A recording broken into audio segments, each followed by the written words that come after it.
Take 2 on this broadcast. If you're watching the replay, thanks so much for being here. If you guys are jumping right back on, thank you guys too for being here.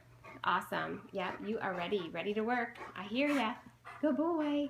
So, you guys are all here. I'm going to turn the camera. Excuse me. Hello again. I know. Thank you. That was the first time I've ever done that. I hit broadcast and then I got a big red error message right across the top that said it's not communicating with Twitter. So I was like, all right, I'll try again. Cool. Awesome. Puerto Rico stand-up. That's a cool name. I'm assuming stand-up comedian. I think Angie's here. A couple new names. Hey, Elias is here. Yeah, ugh. That's okay. No problem. It's fine with me. I'll just jump right back on. You guys are awesome to come back again. Thank you so much for being here. A bunch of new names I don't recognize, so I always like to take just a moment to introduce myself. Lovely, nice array of hearts going already. You guys are awesome. Thank you, Elias, for inviting followers. I so appreciate that, so that more people will have an opportunity to hear what we are talking about. You have a Doberman, awesome. So Mr. Six also has a Doberman, which is super cool. Cool, you guys, hello. Oh, hello again. Thank you, Angie, for sharing on Facebook. And you guys are gonna get to see something pretty cool during our broadcast today. So let me introduce myself. My name is Kim Greco, and I own a dog training business called Paws and Possibilities. And you have a German Shepherd, awesome. 2 scoops, we have a German Shepherd who's gonna be in the training session today. And you have a lab, awesome. You guys are awesome for sharing all that. Thank you, Sully YYC, for inviting followers. I really appreciate that. And hey, you guys, I also created an online dog training program, if you're not familiar with that. You found me from Blake. Awesome, I'm so glad. Yeah, Blake and I are very good friends, and I'm a huge fan of his work. Blake Rodriguez, right in Manhattan. I spend half my time in New York City, so I get to spend a lot of time with him, which is so cool. And right at the, when was it? Must have been January. Online dog training program, I got to spend some time with Blake with my staff as well. And my online dog training program is called Manners Matter, and it's really designed for people who just want to be sure that they can teach their pets to have good manners. So it looks like the conversation's kind of going in lots of different directions, and I want to make sure that we are staying focused on task and on subject. Where is it located? So I have Paws and Possibilities is located in Annapolis, Maryland. My online training program is available to anybody, anywhere. Even in England. Hello from England. I have a couple people who have taken my online program from France. Thank you so much. I totally appreciate that. With the scope the other day about what we want to. You're also in England. Awesome. And from Nebraska. You guys are so cool. You guys are from all over. You're from Glen Burnie. You are right up the street from me. So we work with people in Glen Burnie all the time.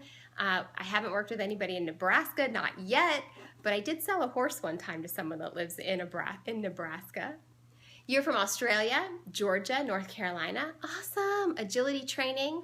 I've done some agility training, but that's not what we're going to talk about tonight. Hello from Tahiti. Oh my goodness, you guys are all over the place. Ohio, awesome. I almost missed that. I wonder if you're trying to say big dog in the background. Yeah, hello from Russia. You're trying to say dog. There's too many O's in that. DC, you are right around the corner. Right now I'm in Annapolis, Maryland. I spend half my time in Annapolis, Maryland, and half my time in New York City. I go back and forth. This is the dog today that will be in our training session. He's waiting patiently, maybe patiently. He's ready to go. So I just wanted to share something pretty cool with you guys because I just found completely authentic and really vulnerable, right? Like I found a huge hole in my, oh cool, awesome, city dog expert, that's super cool. I found a big hole in my training with my German Shepherd who just opted to lay down, right? You see that? And the hole is that I trained him maybe about 4 months ago or so to stand on command because that was something he didn't know and he should know. His name is Boomer and he just turned 3. I've only had him for about a year. You're a ghost whisperer. You guys are funny tonight, rocking and rolling tonight. You guys are all full of spunk out here today. But I love having you here. I'm so glad that you're here, and I'm so excited to share what I'm going to do with you because I have no idea how it's going to work, and it might work great, and it might not work, but that's okay. I'm just going to troubleshoot, and I thought you guys might appreciate watching me troubleshoot because I'm going to try to think. I basically am going to try something that is pretty creative to try to solve my problem. So here's my problem. I taught Boomer how to stand, and to teach him how to stand, I'll actually show you how I taught him. I thought it was pretty simple. I kind of taught him a hand target. He was sitting. I put the target right in front of him. He stood up. I would click and give him a treat for standing, right? That's pretty simple, pretty easy, no brainer. I mean, I've taught lots of dogs to stand before. Now, the problem that I found out recently was that I just started to work him on standing from a distance. So he might be 4 or 5 feet away from me sitting, and I would say stand. And I know, I'm just trying to block them as they come, and then we'll deal with it later.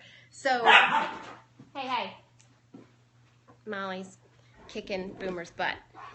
That was a Molly get away from me. Yeah, so Molly's going to put Boomer in his place now. Yeah, thanks, Elias. I appreciate that. No. Stop it. Oh, he stepped on her. She doesn't like that. And then she comes to run to me. Yeah, they're cute. You guys are getting all wild. So, enough. Good. Boomer's trying to settle himself down by going to place. I like that. I'll probably put him, Molly, back off. It's his food. Hang on just a second. Boomer, place. Molly. Right. Good. Good. Abby. Abby girl. Oh, she's like, I got stepped on. Good.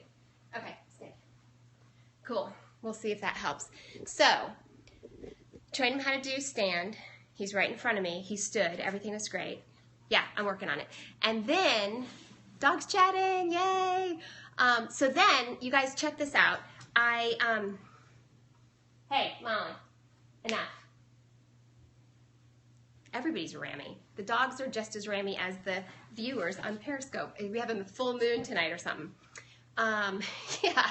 So here's my problem. I got 4 feet away. I told him to stand, and he won't just stand and be standing. He actually would walk towards me, and he wants to stand right in front of me.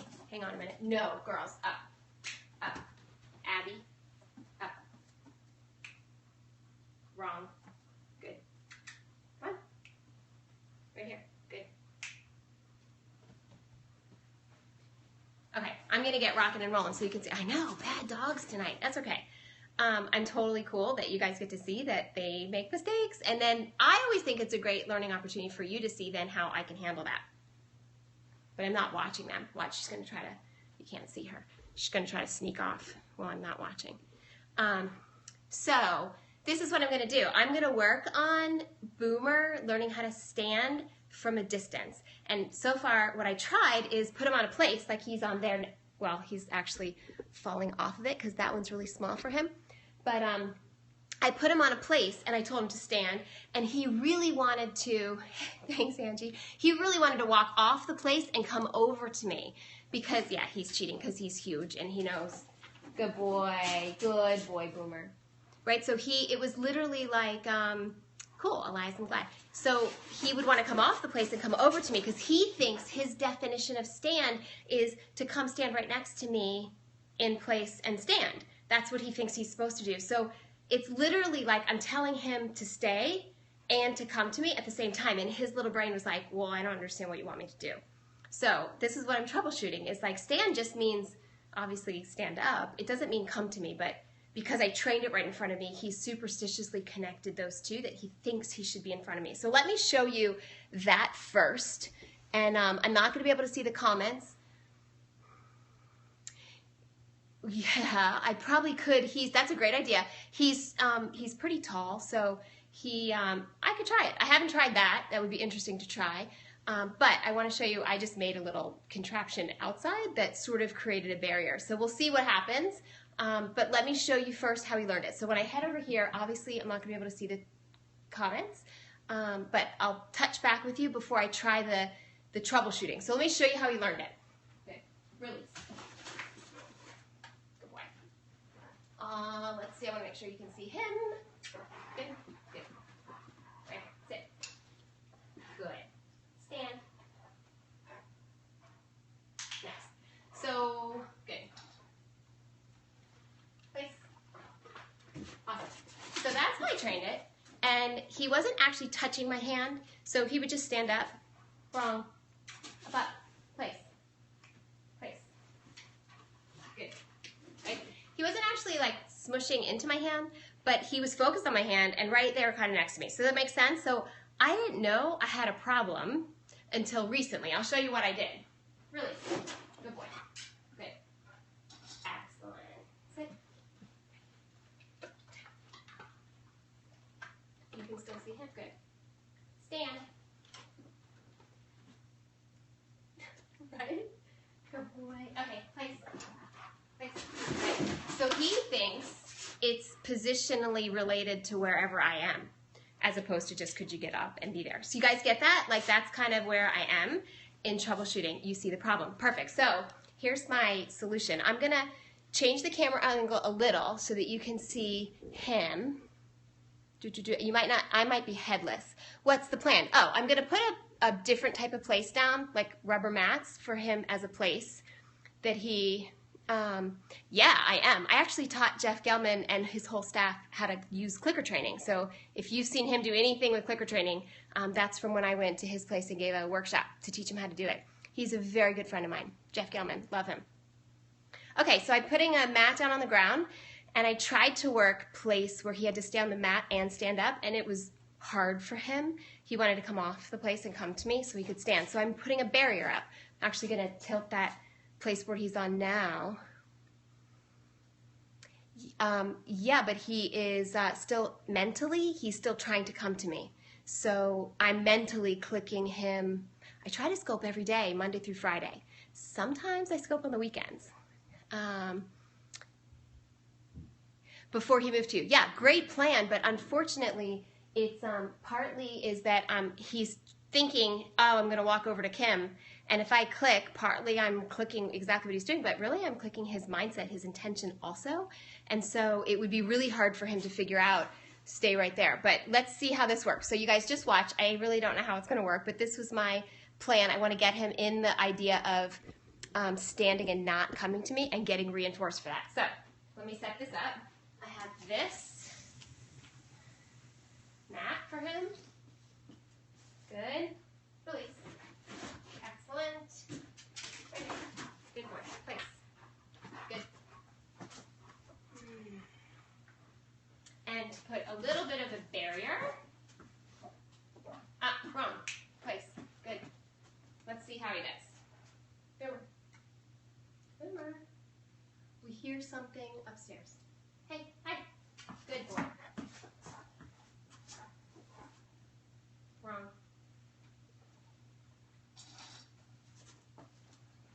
Good girls. Thank you for not jumping down again. Sit. Okay. No. Good. There's somebody upstairs that just got home. Good. Now.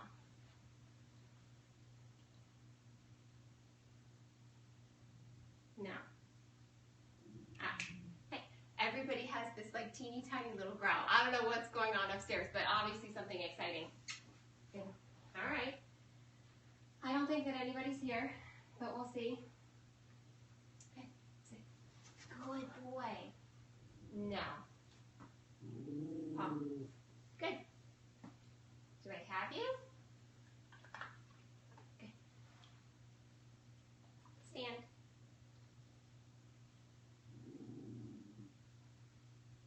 So two things working against me right this second. One is distraction from upstairs, and two, he's like, I can't do that. There's this thing in the way. So if I weren't on Periscope, I may abort, but I want to see. If he comes back, we'll see. Hey, down. Good. Good. Sit. Excellent. Like that. Good. I'm going to let him get it right. I'm standing right next to him. Stand. Nice. Sit. Good. Stand. Nice. Good. Good boy. Good boy. Good boy.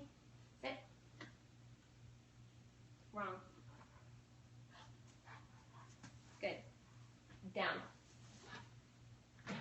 That moves. I know. Good. Awesome.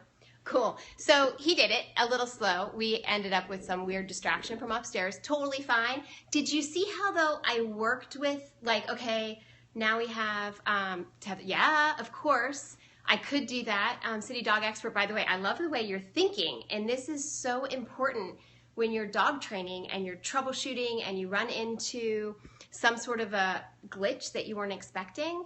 This type of brainstorming and creativity and figuring out how are you going to be able to do it. Yeah, of course, because your name is Kim.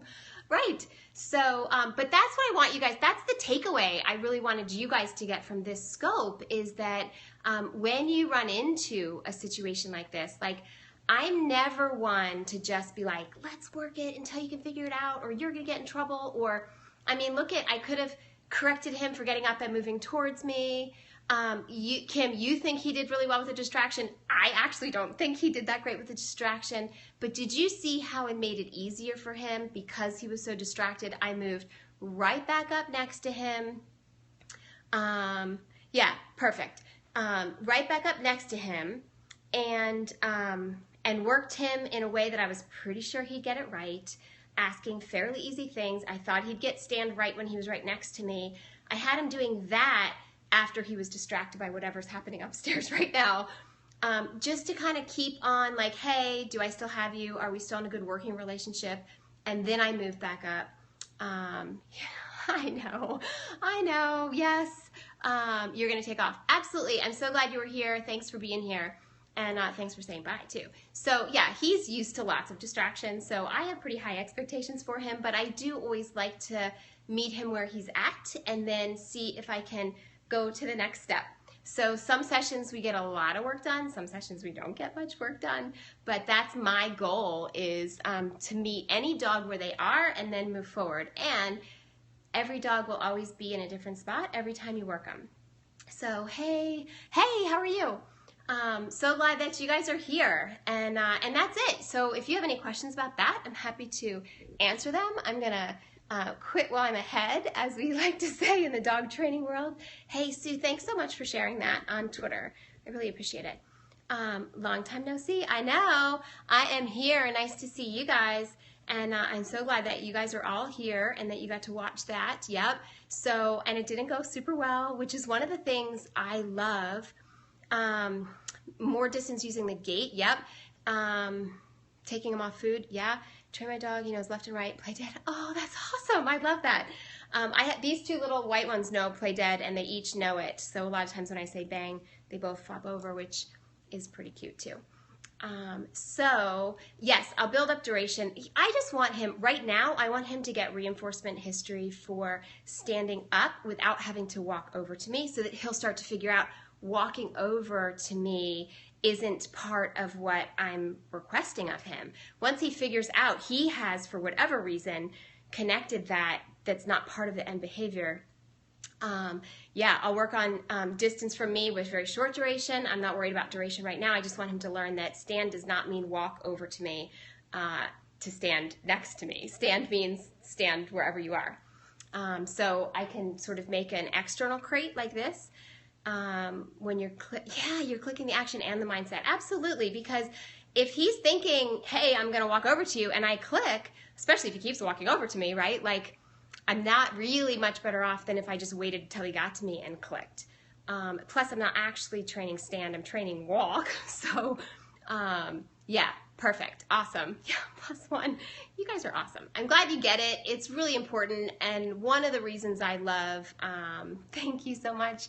One of the reasons I love Periscope so much is that you guys get to see me troubleshoot. So I set this whole session up really with the intention that you really got to see me troubleshoot. You know, I never know how things are going to go when I put dogs on live streaming, and the online course is called Manners Matter, and there's a link to my website in my Periscope bio. If you click that, the access to the online course is front and center on the main section of the website. So you can just shoot right over there if you're interested. Yeah, so somebody was asking, I think, thank you, yeah, they expect the food. Somebody asked me about how you start with clicker training, and it's really, I'll show you with Boomer. He will really appreciate it because he won't have to do a thing. This is, yeah, you're gonna head out, no problem. And so this is how you start clicker training a dog. It's so easy. You're like playing Pavlov. Click, treat, click, treat, click, treat, click, treat. You don't have to do it fast. Click, treat, click, treat. So super easy, so simple. And then the clicker can be used to capture that moment in time, literally like a photograph. Can you click and not feed when you know they have it? No. So the dog learns to associate click with something good. Yeah, specifically, Kim, the dog learns to associate the click with food. The girls are totally used to this, so they know. They know. Theirs is not coming yet. Right? Yeah, it's so easy. Yeah, dog manners matter, absolutely. You consider, yep, I know, it is popular, especially popular with kids. When people search manners, they're always thinking about kids. So instead of the business, it's Manners Matter is just our course. Yeah, I actually, Scott, that's a good question. I didn't teach Jeff all of Manners Matter. I taught him specifically like the first module of Manners Matter, the clicking, the positive reinforcement part. Although we did in the afternoon when I was watching his staff working dogs and coaching, we talked a lot about some really in-depth training philosophies, and specifically, this would be a whole other topic of a Periscope, but I'll give you a little glimpse into it. Specifically, what I was noticing in watching his staff work is that sometimes the dogs did something wrong and they simply just redirected or asked the dog to do an obedience command right after they do something wrong. And sometimes when the dog does something wrong, they say no and correct the dog and then ask him to do an obedience command. And I was basically asking him why, the difference. Because in my philosophy, in my methodology of training, if a dog does something wrong, I always want to highlight that and tell him, like, nope, that's wrong. It's not the end of the world, it's just that's wrong. And then if I'm going to move on to anything else, whether that's obedience or any other behavior, it would come after I've told the dog they're wrong. So it was really cool to process that and talk back and forth, and he hadn't realized they were doing it that way, and he sort of ended up thinking like, oh, I think we probably should say no matter what they're doing, but they had only been saying no if the dog was doing something really bad, like jumping on someone or counter surfing, getting in the trash, or trying to bite. They were really highlighting that, but if they did something a little bit wrong, they were just redirecting or moving on. So I think it's just as important to tell the dog if they do something wrong, tell them they did it wrong. Right. So it's important information. Yeah. So, and there's a more Periscope coming because I did a broadcast a few weeks ago specifically about, like, I think it was called Don't Listen to the Dog Trainers. If you go back and look at that one on my Catch account. And I had several trainers email me privately after that scope and basically be like, oh no, like they were doing, uh-oh, Molly escaped. They were doing something that I was saying on my Periscope they probably shouldn't do. And so they were like, oh no, what am I doing wrong? So we had some pretty long, cool, in-depth conversations about that with other dog trainers, but it's all about making sure that you're communicating to the dog clearly. Manners matter. Oh, thank you, Scott. I really appreciate that. Yeah, it really helps anybody. So for you, the cues are no means correction, and I think you say wrong for that, and I'll try again.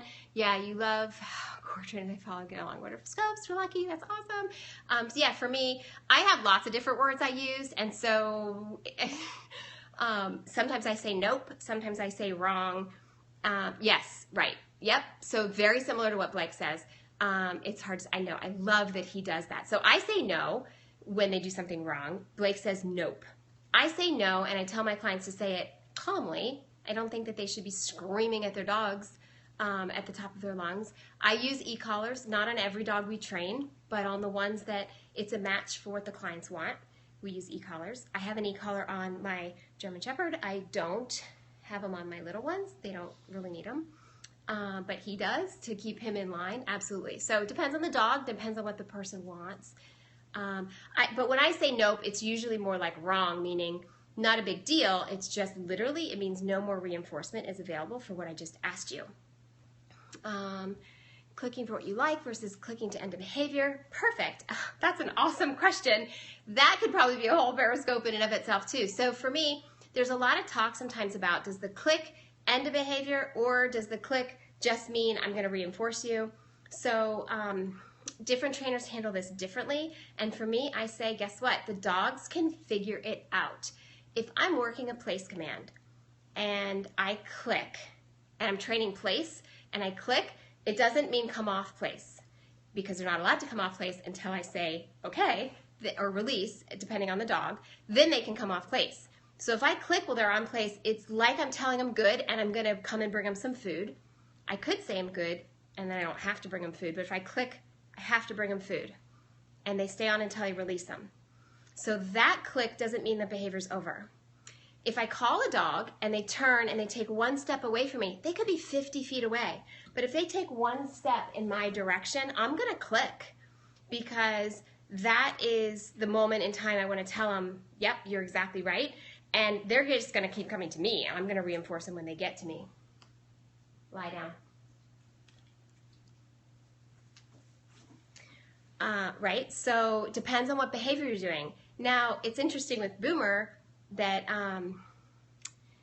do I use off for counter surfing or jumping? I do not. I never will give a dog an obedience command for doing an inappropriate behavior. I think I have a great blog post about that. And if you want to read it, it's on my website. It's called Do Not Call Your Dog, right? Yeah, perfect. So if you want to read that blog post, I go into a little bit more depth on that. But I don't give an obedience command to a dog if they're doing something wrong. Doesn't mean I won't train off to a dog, but I would use the command if they're doing something that they should be doing, and then I want them to not be doing it. It's okay if you use stir, I use nope, etc. Yeah, no, you don't need to fix it. So you have to go read that one. Do you think number 4 actual aversive water except number 4? No, Roberta. I missed that last one. It ran away. It faded away on Periscope before I could really soak up what you were saying. So if you don't mind asking that one again, I'd be happy to. It sounded like a Manners Matter specific question. But I'm not sure because it was about water. Either way, you can use whatever words you want. I know. It's hard. You can use whatever words you want. I don't talk about e-collars in Manners Matter. I know, Elias, I think that's another scope. But Elias, you were totally right. I need to educate people about the tone, correction on an e-collar. I'll do it on another scope. I want an e-collar right in front of me so you guys can hear it and see it. I'll do it. I'll do it this week. Okay, maybe tomorrow. Yeah, another scope. I know, this one's going to get long. I'm going to run out of battery. Actually, I'm going to plug my phone in. So you're going on a little trip. Hold on. I know, so many questions. You guys are awesome though. I love this because I don't always get like 1,000 questions, so I always love it. I'm just squeezing through because my charger's over here. And he just got off his place, which he shouldn't have. And I don't actually care that much. Oh, thank you. I appreciate that. You guys are awesome. Good. So, and I'm going to bring him over here. I can keep an eye on him better. Place. Good. I literally just put him on the treadmill just to lay down. Like, he'll hang out there where I can keep an eye on him. But I wanted to ask that question. Somebody was saying, like, you thought you had to change your words. I'm a huge believer in that if you have a clear definition for what your words mean, you don't have to change them. The problem would be is if you were wishy-washy and sometimes you use one word and sometimes you use another word and your dogs can't learn it. Your dogs need to learn it. So Boomer knows that click always means food, and this is just Boomer, and literally I don't do this with every dog, but I did it with Boomer because he has such a high toy drive. Thank you, Elias. Yeah, I'll tell you guys about that in a second. Boomer has such a high toy drive that if I use a clicker, it means food. I was saying no means correction, and nope means no reward marker. Got it. Are they too close verbally? Depends on your inflection of how you say them.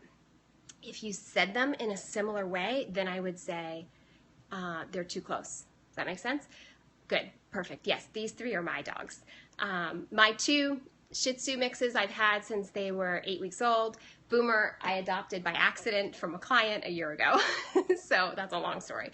And Elias, you made mention of all the animals I worked with, so I'll tell you quickly. I grew up training horses. After college, I graduated with a Bachelor of Science degree in biology, minor in psychology, and then I went on to train marine mammals. So I worked for 10 years. Yes, inflections are more important than words. I worked dolphins, sea lions, seals, exotic birds. I do the same thing, fish. Sometimes I say and sometimes I say nope, and your dogs are going to figure it out. It's usually the tone and the inflection that you say it and the timing of when you use it, right? Doesn't matter. Penguins, right? Did I say penguins? Exotic birds? I have cool stories about working on these animals. I should just do periscopes on all my cool backstories, which will all be in my book when I write it eventually. All the cool stories. But yeah, okay, cool, Angie. You would watch. Oh, perfect. Awesome. I'll sprinkle that in every now and then too, because seriously, it's like some of these old stories really are very applicable to what we do with dogs, which would be awesome. Scope in your sleep. I know, I try. I try to fit it all in. Dolphin stories. Yeah, so the best dolphin story I have, I'll give you a glimpse so you can be on the lookout for it.